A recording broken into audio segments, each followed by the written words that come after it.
Hello students, good morning. વિદ્યાર્થી મિત્રો, video લેસનમાં આપ સૌનું સ્વાગત છે. આપણે અભ્યાસ કરી રહ્યા છીએ પ્રકરણ નંબર 3, દ્વિચલ સુરેખ સમીકરણ યુગ્મ. આ પ્રકરણમાં આપણે દ્વિચલ સુરેખ સમીકરણ યુગ્મનો ઉકેલ મેળવવાની 3 બેઝિક રીતો, આદેશની રીત, લોપની રીત અને ચોકડી ગુણાકારની રીતનો અભ્યાસ કર્યો. અને ત્યારબાદ સુરેખ સમીકરણમાં પરિવર્તિત કરી શકાય તેવા સમીકરણો અને તેમના ઉકેલ વિશેની પણ સમજ મેળવી. વિદ્યાર્થીઓ, આ જે પણ તમે રીત શીખ્યા છો એવા અન્ય દાખલાઓનું વારંવાર પુનરાવર્તન કરતા રહો. કહેવાય છે કે પ્રેક્ટિસ મેક્સ મેન પરફેક્ટ. બરાબર છે? પ્રેક્ટિસ કરવાથી તમને ગણતરી ખૂબ જ સહેલી પડશે.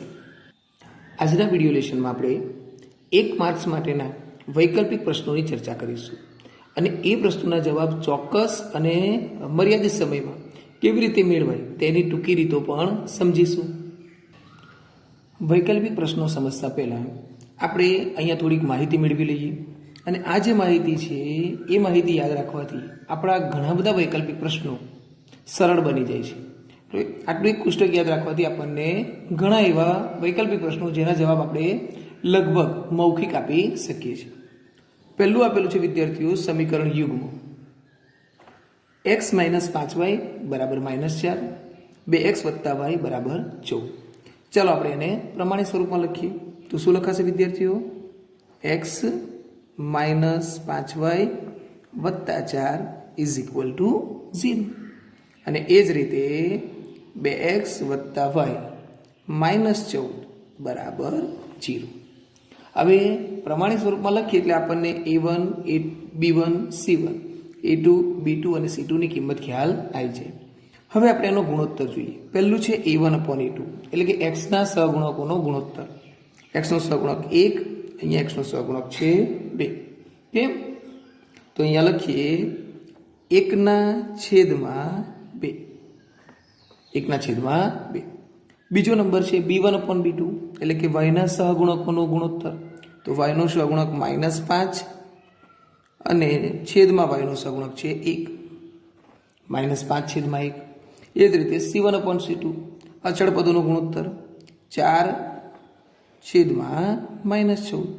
બરાબર વિદ્યાર્થીઓ, તમને સમીકરણ 3ના પ્રમાણિત સ્વરૂપમાંથી a1, b1, c1 અને a2, b2, c2 ની કિંમત મેળવતા આવડી ગયું હશે. ઓકે, હવે આપણે એનો ગુણોત્તર જોઈએ. પહેલામાં જવાબ એનો એ જ રહેશે, કોઈ પણ છેદ નહીં ઉડે. 1/2 -5/1 અને અહીંયા બંનેમાંથી 2 કટ થાય એટલે જવાબ આવે 2/7. તો આપણે અહીંયા જોઈ શકીએ છીએ કે 3 ગુણોત્તર જુદા જુદા મળે છે. 3 ગુણોત્તર જુદા જુદા મળે છે કે એને આપણે અહીંયા લખી શકીએ કે a1/a2 is not equal to b1/b2 is not equal to c1/c2. ઓકે, તો જ્યારે પણ 3 ગુણોત્તર જુદા જુદા હોય, બરાબર છે, a1/a2 is not equal to b1/b2, આ પ્રમાણે આપણને ગુણોત્તરની સરખામણી મળે ત્યારે સમજી લેવાનું કે સમીકરણ યુગ્મને કેટલા ઉકેલ મળશે? એક અને માત્ર એક જ, એટલે કે અનન્ય ઉકેલ મળે. હવે જો આપણે આ સમીકરણોનો આલેખ દોરીએ, બરાબર છે, જો કે આલેખની રીત આપણે શીખવાની બાકી છે પણ અહીંયા ચર્ચા કરી લઈએ. જો આપણે સમીકરણનો આલેખ દોરીએ તો આપણે યાદ કરીએ દ્વિચલ સુરેખ સમીકરણ, બરાબર છે. સુરેખ સમીકરણનો આલેખ રેખા સ્વરૂપે હોય. અહીંયા 2 સમીકરણો છે એટલે બંને સમીકરણોનો આલેખ 2 રેખા સ્વરૂપે મળે. ઓકે, તો જ્યારે પણ a1/a2 is not equal to b1/b2 શરતનું પાલન થાય ત્યારે સમીકરણ યુગ્મનો ઉકેલ અનન્ય હોય અને બંને સમીકરણોના આલેખ પરસ્પર એક બિંદુમાં છેદે. કેટલા બિંદુમાં છેદે? એક બિંદુમાં છેદે. એનો મતલબ તેમના ઉકેલ અનન્ય છે. એટલે આપણને રેખાઓ આ પ્રમાણે મળે. બીજો નંબર લઈએ 2x + 3y બરાબર 7 અને 4x + 6y બરાબર 10. આપણે એને પ્રમાણિત સ્વરૂપમાં લખીએ. 2x + 3y -7 = 0.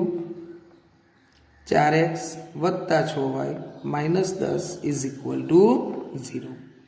હવે વિદ્યાર્થીઓ આપણે એના ગુણોત્તર લઈએ. a1/a2 2/4 2/4, b1/b2 3/6, 3/6 અને C1/C2 -7/-10. પહેલામાંથી બંનેમાંથી બબે કટ કરીએ એટલે જવાબ આવે 1/2. ફરી બંનેમાંથી 3 કટ થશે એટલે જવાબ મળશે 1/2. ઓકે, અને અહીંયા માઇનસ કટ એટલે જવાબ મળે છે 7/10. તો આપણે અહીંયા જોઈ શકીએ છીએ આપણને A1/A2 અને B1/B2 નો જવાબ સરખો મળે છે. A1/A2 is equal to B1/B2, પણ એટલો ગુણોત્તર છેલ્લે નથી, એટલે કે C1/C2 નો ગુણોત્તર જુદો છે, is not equal to C1/C2. ઓકે, તો જો આ શરતનું પાલન થતું હોય તો આપણે કહી શકીએ કે આપેલ સમીકરણોને કેટલા ઉકેલ મળશે વિદ્યાર્થીઓ? એક પણ નહીં, એટલે કે ઉકેલ ન મળે, ઉકેલ ન મળે. બરાબર છે. અને એવા સમીકરણોનો આપણે આલેખ દોરીએ તો બંને સમીકરણો આલેખ રેખા સ્વરૂપે હોય અને બંને રેખાઓ એકબીજાને સમાંતર હોય. કેવું હોય? સમાંતર. એટલે પ્રશ્નમાં સમાંતર આપ્યું એટલે સમજી લેવાનું કે એવા સમીકરણનો ઉકેલ મળશે નહીં. બે રેખાઓ એકબીજાને છેદતી નથી એટલે એનો ઉકેલ ન મળે. ત્રીજો નંબર x - y છેદમાં 3, સોરી x - y બરાબર 3, x - y -3 is equal two 0, અને બીજું છે 3x 3y પેલી બાજુ લઈ જઈએ -9 ઇઝ ઇક્વલ ટુ 0. ઓકે, જો આપણે આ સમીકરણમાંથી 3 સામાન્ય કાઢીએ તો આપણને જે જવાબ મળે એ ઉપર મુજબ જ હોય. કે જોઈએ પહેલાં ગુણોત્તર લઈ લઈએ. 1/3 -1/-3 C1/C2 -3/-9. પહેલો જવાબ એનો એ જ, બીજામાં 1/3 અને ત્રીજામાં પણ 3 કટ કરીએ એટલે 1/3. તો શું સમજે છે વિદ્યાર્થીઓ કે 3 ગુણોત્તર સરખા છે. A1/A2 is equal to B1/B2 is equal to C1/C2. ઓકે, તો જ્યારે ત્રણેય ગુણોત્તર સમાન મળે ત્યારે સમજી લેવાનું કે આપેલ સમીકરણને અનંત ઉકેલ હોય, અસંખ્ય. કેટલા ઉકેલ મળે વિદ્યાર્થીઓ? અનંત ઉકેલ મળે. અને એવા સમીકરણનો આલેખ દોરીએ તો એ બંને રેખા એકબીજા પર અવલંબિત હોય, બંનેનો જવાબ એક જ રેખામાં આવે. એનો મતલબ કે આવી રેખાઓને આપણે સંપાતી રેખા કહીએ. શું કહીએ છીએ? સંપાતી રેખા. તો વિદ્યાર્થીઓ આ પ્રશ્નો તમને ઉકેલથી શરૂ કરીને શરત પર પૂછી શકે, બરાબર છે. શરતને આધારે આલેખ પૂછી શકે, આલેખ પરથી તમારે કદાચ ઉકેલ મેળવવાનો થાય, અને ઘણીવાર શરત પરથી તમારે અજ્ઞાત સંખ્યા કેની કિંમત પણ શોધવાના પ્રશ્નો આવે છે. હવે અહીંયા યાદ રાખીશું કે જે સમીકરણ યુગ્મને ઓછામાં ઓછું એક ઉકેલ હોય, એટલે કે અહીંયા આપણને એક ઉકેલ મળે છે અને અહીંયા અનંત ઉકેલ મળે છે. ટૂંકમાં અહીંયા ઉકેલ મળે છે તો એવા સમીકરણોને સુસંગત સમીકરણો કહેવાય, સુસંગત છે એમ કહેવાય. પરંતુ જે સમીકરણનો એક પણ ઉકેલ મળતો નથી, જે સમીકરણ યુગ્મનો એક પણ ઉકેલ મળતો નથી, બરાબર છે, એમાં શરત પણ યાદ રાખવાની, ઉકેલ પણ યાદ રાખવાનો અને સમાંતર રેખાઓ પણ યાદ રાખવાની. તો એવા સમીકરણો એકબીજાને સુસંગત નથી એમ કહેવાય. ક્લિયર? તો વિદ્યાર્થીઓ આટલા પુસ્તકનો વ્યવસ્થિત અભ્યાસ કરશો કે જેમાંથી તમને ઘણા બધા વૈકલ્પિક પ્રશ્નો ની સમજ પડી જશે. હવે વિદ્યાર્થીઓ આપણે વૈકલ્પિક પ્રશ્નો જોઈએ. સમીકરણ યુગ્મ ax + 2y = 7 અને 2x + 3y = 8 ને અનન્ય ઉકેલ હોય. શું શરત આપી છે? અનન્ય ઉકેલ હોય તો a is not equal to, એની કિંમત શું ન હોઈ શકે. ઓકે, તો વિદ્યાર્થીઓ સૌ પ્રથમ આપણે બંને સમીકરણને પ્રમાણિત સ્વરૂપમાં લખીએ, બંને સમીકરણ પ્રમાણિત સ્વરૂપમાં દર્શાવીએ. કે તો લખાશે ax + 2y, 7 પેલી બાજુ લઈ જઈએ, -7 is equal two 0, 2x + 3y -8 is equal two 0. બરાબર છે. ઓકે, હવે આપણને a1 a2 b1 b2 c1 c2 ની કિંમત ખબર પડી ગઈ. ખ્યાલ આવ્યો વિદ્યાર્થીઓ? હવે આપણે શું પ્રશ્નમાં આપેલું છે કે સમીકરણ યુગ્મને અનન્ય ઉકેલ હોય. સમીકરણ યુગ્મને કેવા ઉકેલ હોય? અનન્ય ઉકેલ હોય. અનન્ય ઉકેલ હોય તો આપણે યાદ કરીએ કે અનન્ય ઉકેલ હોય તો શું શરત આવે? તો છેલ્લે આપણે જોયું કે જો સમીકરણને અનન્ય ઉકેલ હોય તો a1/a2 is not equal to b1/b2.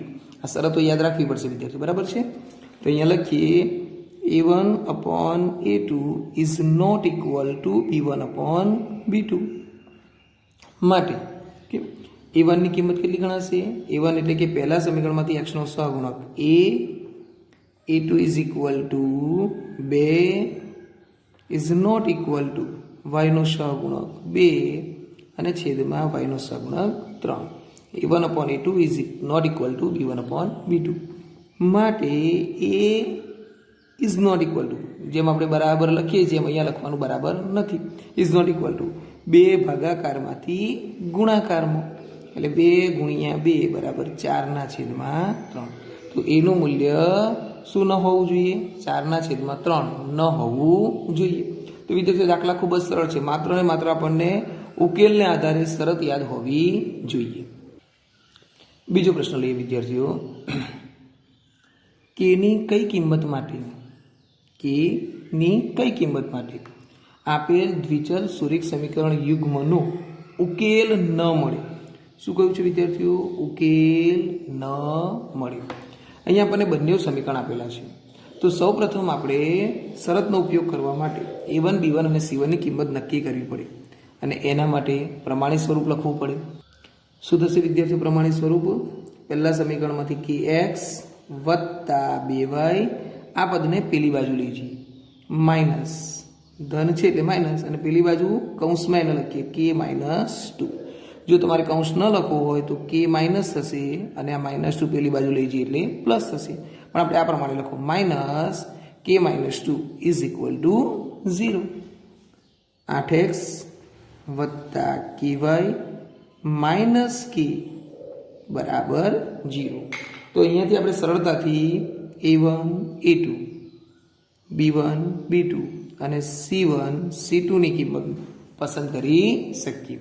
Okay, પ્રશ્નમાં હવે આપણને આપેલું શું છે કે સમીકરણને ઉકેલ નથી મળતો, ઉકેલ ન મળે. તો યાદ કરીએ વિદ્યાર્થીઓ કે ઉકેલ ન મળે ત્યારે કઈ શરત લાગુ પડે? તો જો ઉકેલ ન મળતો હોય તો a1/a2 is equal to b1/b2 is not equal to c1/c2. અહીંયા આપણે વિદ્યાર્થીઓ કેની કિંમત શોધવાની છે, એનો મતલબ કે આપણે પહેલી શરત લઈશું, બરાબર? પહેલાં અહીંયા શરત તો લખી દઈએ, a1/a2 is equal to b1/b2 but is not equal to c1/c2. પ્રશ્નમાં કહ્યું છે કે કેની કિંમત માટે, કેની કઈ કિંમત માટે, મતલબ કે કેની કિંમત શોધવા માટે આપણે ઇઝ ઇક્વલ ટુ વાળાનો ઉપયોગ કરવો પડશે. ઓકે, તો આપણે અહીંયા શરત લખીશું વિદ્યાર્થીઓ કે a1/a2 is equal to b1/b2. કે આપણે આનો ઉપયોગ કરીએ. ઇઝ નોટ ઇક્વલ ટુ પૂછ્યું હોય તો પછી c1/c2 વપરાય, પણ આપણને કેની કિંમત શોધવાની છે એટલે આપણે બરાબરનો ઉપયોગ કરીશું. ઓકે, ચાલો કિંમતો અહીંયા મૂકીએ છીએ. a1 બરાબર k, a2 is equal two 8 બરાબર b1 ઇઝ ઇક્વલ ટુ 2 અને b2 is equal two k. Clear? માટે હવે આ k ને અહીંયા લઈએ, k into k is equal two k², અને 2 ગુણ્યા 8 બરાબર 16. છેદમાંથી અંશમાં, ભાગાકારમાંથી ગુણાકારમાં, 8 ભાગાકારમાંથી ગુણાકાર, k into k k² is equal two 8 ગુણ્યા 2 બરાબર 16. હવે k ઇઝ ઇક્વલ ટુ આ બાજુથી વર્ગ ઉતારીએ એટલે અહીંયા આવે વર્ગમૂળ, વર્ગમૂળમાં 16. આપણે અહીંયાથી ડાયરેક્ટ લખીએ છીએ k ઇઝ ઇક્વલ ટુ 16 નું વર્ગમૂળ 4. પરંતુ એ ધન પણ હોઈ શકે અને ઋણ પણ હોઈ શકે, એટલે k is equal two plus or minus 4 લખી શકાય. નેક્સ્ટ ક્વેશ્ચન, 2x વત્તા 3y બરાબર 18, 6x વત્તા ky બરાબર 50. આપણને બે સમીકરણ આપેલા છે. આ સમીકરણનો આલેખ સમાંતર રેખાઓ હોય તો k ની કિંમત શોધો. અહીંયા આપણને k ની કિંમત શોધવા માટે કોઈ પણ એક હિન્ટ આપેલી હશે, કોઈ પણ એક શરત આપેલી હશે. તો અહીંયા પ્રશ્ન શું છે કે આલેખ એ સમાંતર રેખાઓ છે. આલેખ એ શું છે વિદ્યાર્થીઓ? સમાંતર રેખાઓ. તો આપણે જોઈએ કે જ્યારે પણ સમાંતર રેખાઓ હોય, અહીંયા છે જુઓ, એનો મતલબ કે એનો ઉકેલ ન મળે, અને જો ઉકેલ ન મળે તો શરત શું આવે વિદ્યાર્થીઓ? a1/a2 is equal to b1/b2 but is not equal to c1/c2. Okay, ચાલો સૌ પ્રથમ આપણે એને પ્રમાણિત સ્વરૂપમાં લખીએ. પ્રમાણિત સ્વરૂપ એટલા માટે લખવાનું વિદ્યાર્થીઓ જેથી આપણને A1 B1 અને C1 ની કિંમતની નિશાનીમાં કોઈ પણ પ્રકારની ભૂલ પડે નહીં. 2x વત્તા 3y minus 18 is equal two 0.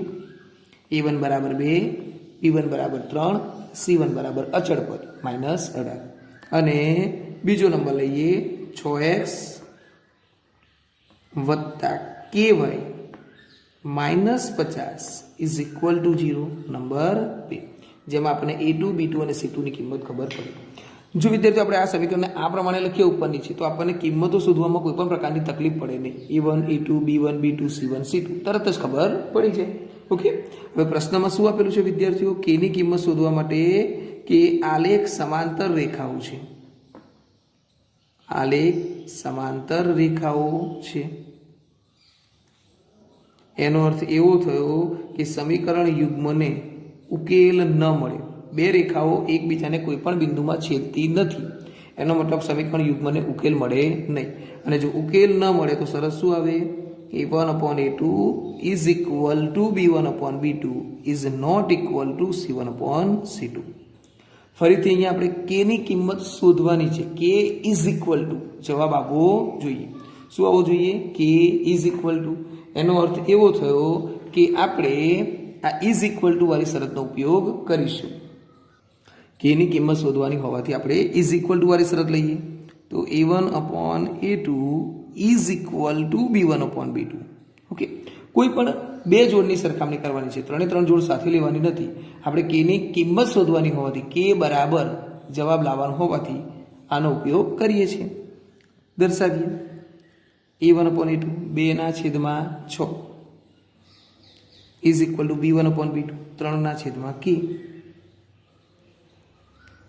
માટે ચાલો 2 નો ગુણાકાર k સાથે 2k is equal to 6 નો ગુણાકાર 3 સાથે 46/18. માટે k is equal to 18 2 ગુણાકારમાંથી ભાગાકારમાં. માટે k is equal to 18 ભાગ્યા 2 બરાબર 9 જવાબ આવે. k is equal to 9. ચલો નેક્સ્ટ પ્રશ્ન, આગળનો પ્રશ્ન જોઈએ. સમીકરણ યુગ્મ 2x વત્તા y ઓછા 3 બરાબર 0 અને 6x વત્તા 3y માઇનસ 9 બરાબર 0 ને ખાલી જગ્યા ઉકેલ મળે. સૌ પ્રથમ આપણે એને અહીંયા પ્રમાણિત સ્વરૂપે લખીએ. જો કે બંને સમીકરણ પ્રમાણિત સ્વરૂપમાં આપેલા જ છે. 2x વત્તા y minus 3 is equal two 0, 6x વત્તા 3y minus 9 is equal two 0. બરાબર છે. ચાલો હવે એને કેટલા ઉકેલ મળે એવું પૂછે છે. અનન્ય ઉકેલ હોય, અનંત ઉકેલ હોય કે એક પણ ઉકેલ ન હોય તો એના માટે આપણે ગુણોત્તર ચેક કરવો પડે. ઓકે, ચાલો જોઈએ અહીંયા વિદ્યાર્થીઓ. A1 upon A2 is equal two આનો ગુણોત્તર શું થાય તો A1 બરાબર 2 અને A2 ઇઝ ઇક્વલ ટુ 6. 2/6 બરાબર 1/3. બીજો number B1 upon B2. B1 is equal to yનો સહગુણક નથી આપ્યો એટલે 1 સમજવાનો અને નીચે yનો સહગુણક છે 3 1/3.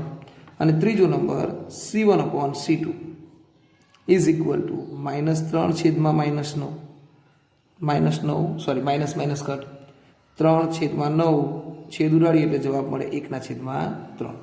તો વિદ્યાર્થીઓ તમે અહીંયા જોઈ શકો છો કે 3 ગુણોત્તર સમાન આવે છે. A1 upon A2 is equal two 1/3, B1 upon B2 is equal two 1/3 અને C1 upon C2 is equal two પણ 1/3. ઓકે, તો અહીંયા આપણે કહી શકીએ કે અહીં A1 upon A2 is equal two B1 upon B2 is equal two C1 upon C2.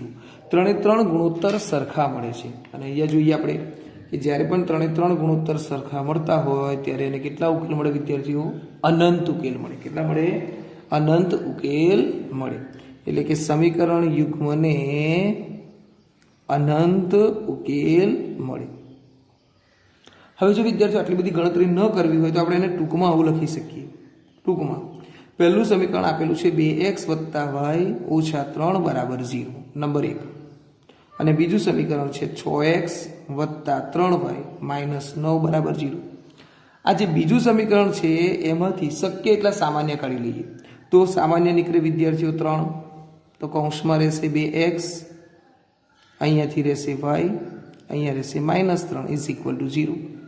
આ 3 જે સામાન્ય કાઢે અને પેલી બાજુ મોકલીએ, 0 સાથે ગુણાય કે 0 સાથે ભગાય એટલે જવાબ 0 થઈ જાય. માટે 2x + y - 3 બરાબર 0. નંબર 2.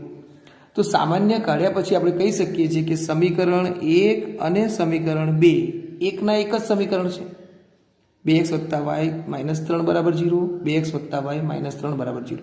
જો બંને સમીકરણ એકના એક જ મળતા હોય તો સમજી લેવાનું કે તેવા સમીકરણોને અનંત ઉકેલ હોય. શું હોય? અનંત ઉકેલ હોય. અનંત ઉકેલ હોય શરત આ આવે, અને અનંત ઉકેલ હોય ત્યારે આલેખાત્મક સ્વરૂપ કેવું આવે એ પણ સમજી લઈએ. બરાબર છે? સંપાતી રેખા આવે. શું આવે વિદ્યાર્થીઓ? સંપાતી રેખા. Next one. હવે એ સિવાયના આપણે પ્રશ્નો જોઈએ.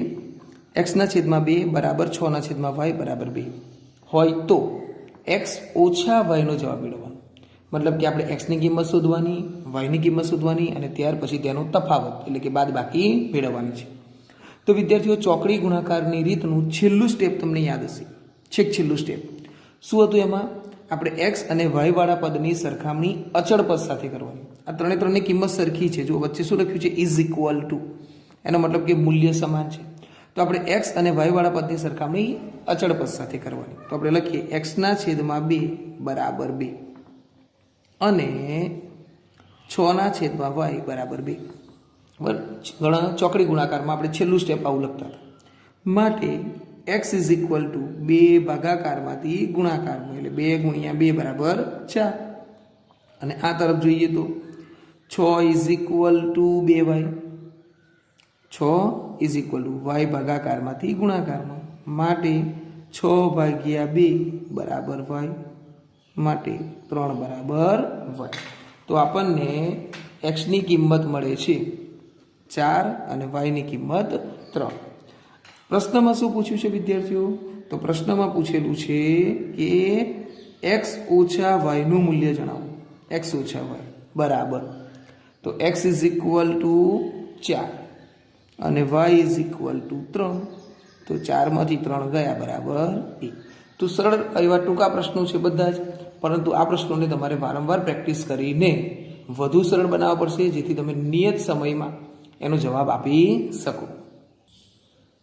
ત્યાર પછીનો પ્રશ્ન છે વિદ્યાર્થીઓ, 13x + 17y બરાબર 41 અને 17x + 13y બરાબર 19 હોય તો x + y ની કિંમત શોધો.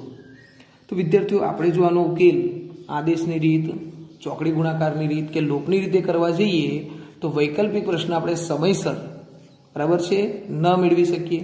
ટૂંકમાં કે ગણવામાં આપણને વધુ સમય લાગે. તેને જવાબ ટૂંકમાં મેળવવા માટે કે અહીંયા આપણે એને યાદ રાખીશું, પ્રશ્નને બરાબર સમજીએ. પહેલાં અહીંયા પ્રશ્ન લખી દઈએ વિદ્યાર્થીઓ, 13x + 17y is equal two 41 અને પછી છે 17x + 13y બરાબર 19.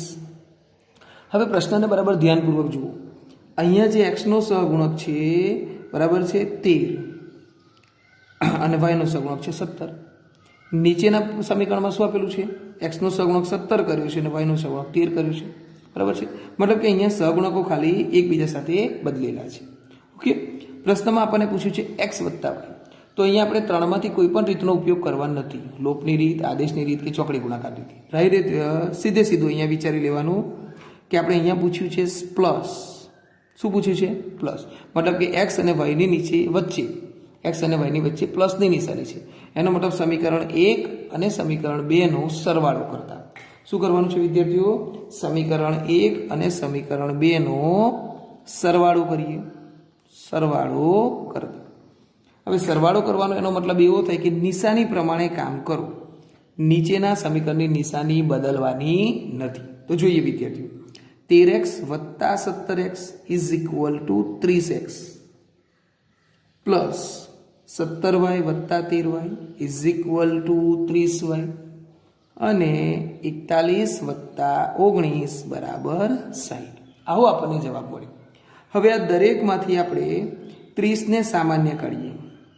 30ને સામાન્ય કાઢીએ તો આપણી પાસે અહીંયા શું રહેશે વિદ્યાર્થીઓ?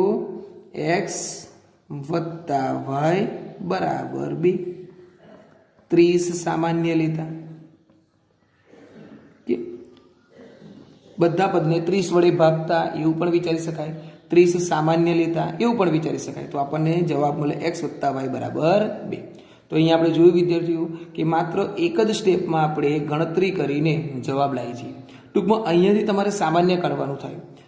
આ પદમાંથી તમે સામાન્ય લઈ લો, યોગ્ય સામાન્ય બહાર કાઢો એટલે આપણને માગેલ પ્રશ્નનો જવાબ મળે છે.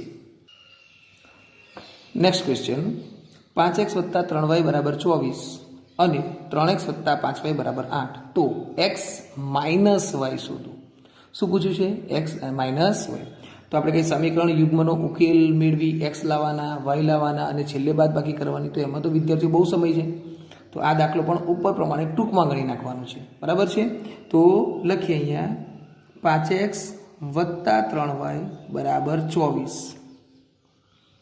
3x વત્તા 5y બરાબર 8. અને શું કરવાનું છે વિદ્યાર્થીઓ? બાદબાકી. શું કરવાનું છે? બાદબાકી. ઓકે, તો અહીંયા બાદબાકી કરવી મતલબ નિશાની બદલવી. શું કરવાનું છે? નિશાની બદલવી. ક્યારેક સમીકરણ 1 માંથી 2 બાદ કરો તો આપણને સીધે x માઇનસ વાય મળે. કદાચ આપણને નિશાની અલગ અલગ મળતી હોય તો શું કરવાનું? 2 માંથી 1 બાદ કરી દેવાનું. ખ્યાલ આવે છે? 1 માંથી 2 બાદ કરો તો જવાબ આવી જાય, અથવા તો તમારે 2 માંથી પહેલું સમીકરણ બાદ કરવાનું તો પણ જવાબ મળી જશે. તો અહીંયા બાદ બાકી કરવાની છેલ્લે નિશાની બદલીએ, માઇનસ, અહીંયા પણ માઇનસ અને અહીંયા પણ માઇનસ.